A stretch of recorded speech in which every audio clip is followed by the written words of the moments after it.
Je suis très heureux d'être là pour la semaine Sévenol.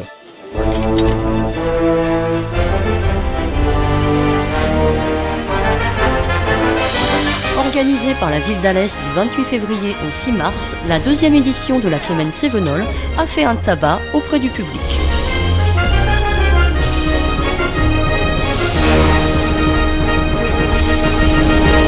Je viens de Nice et je suis ravie aussi d'être là et de participer à cette charmante fête. Il y a beaucoup de monde, c'est bien, les Alésiens répondent. Cette manifestation totalement gratuite avait pour ambition de retracer la période historique précédant la guerre des Camisards entre 1629 et 1702. On représente ce qui s'est passé dans les siècles, que je n'ai pas connu, bien sûr, je n'étais pas né. Ça plaît aux gens. Leurs ancêtres ont vécu ces périodes douloureuses, donc ils sont tous venus, voilà. Les gens nous remercient et les gens sont très contents qu'on ait abordé cette période historique. Une période trouble déclenchée par la révocation de l'édit de Nantes et donc de la liberté de culte par Louis XIV en 1685. Que tous les temples de ceux de la dite religion prétendue réformée, situés dans le royaume, soient incessamment démolis. Rentrez chez vous!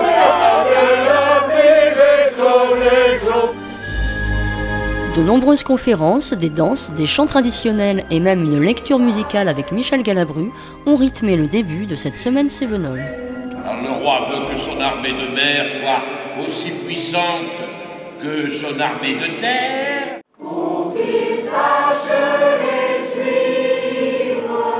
Et je suis fier, et je suis fier, et je suis fier d'être seulement, de chanter si calme dans les bois. Toute la semaine, il se passe beaucoup de choses et nous avons eu du monde absolument partout. Les animations, c'est très bien, au-delà de nos espérances. Il n'a pas manqué un bouton de guêtre ni un mousquet à cette évocation historique, notamment lors d'un week-end spectaculaire dont les 3 coups ont été tirés par les dragons du roi.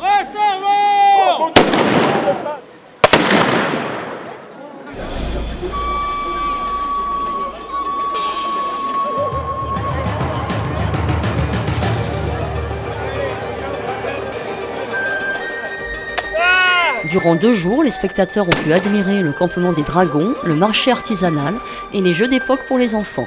Une plongée plus vraie que nature au cœur du XVIIe siècle.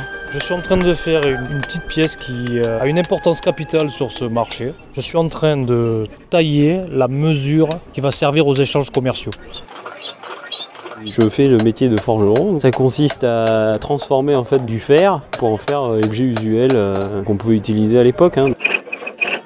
En fait, je suis tourneur sculpteur sur bois. Le principe du tour à bois, c'est assez simple. On fait tourner une pièce de bois qui est saisie entre 2 pointes. Avec la forme de l'outil et le geste qu'on va lui donner, on va enlever de la matière en fait, à notre pièce de bois pour faire des pièces arrondies, comme des pieds de table, des pieds de chaise, des manches d'outils, des petits bibelots.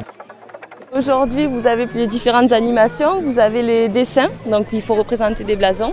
Vous avez l'atelier poterie et après vous avez différents jeux, donc les châteaux de cartes, voilà.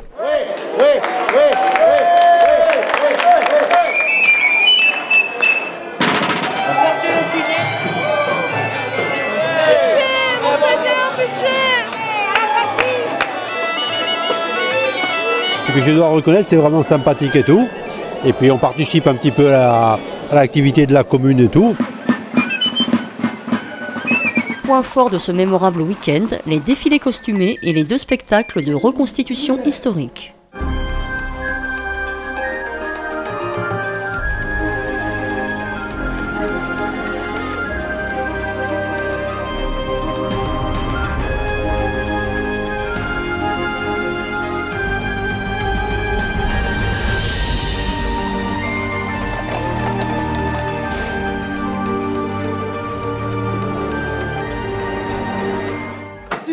Serpette, couteau, demandez.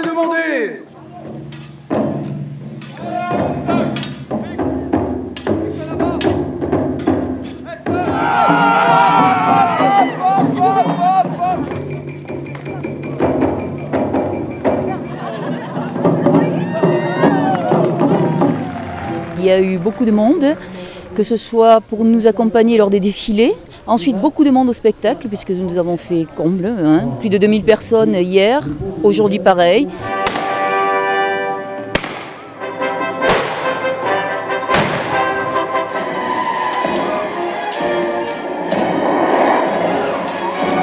Très beau spectacle. Génial, franchement.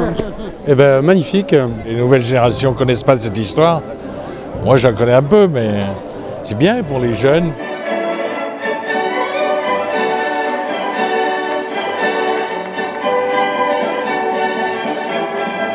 L'an prochain, la suite est Camisards 2 avec la véritable guerre des Camisards.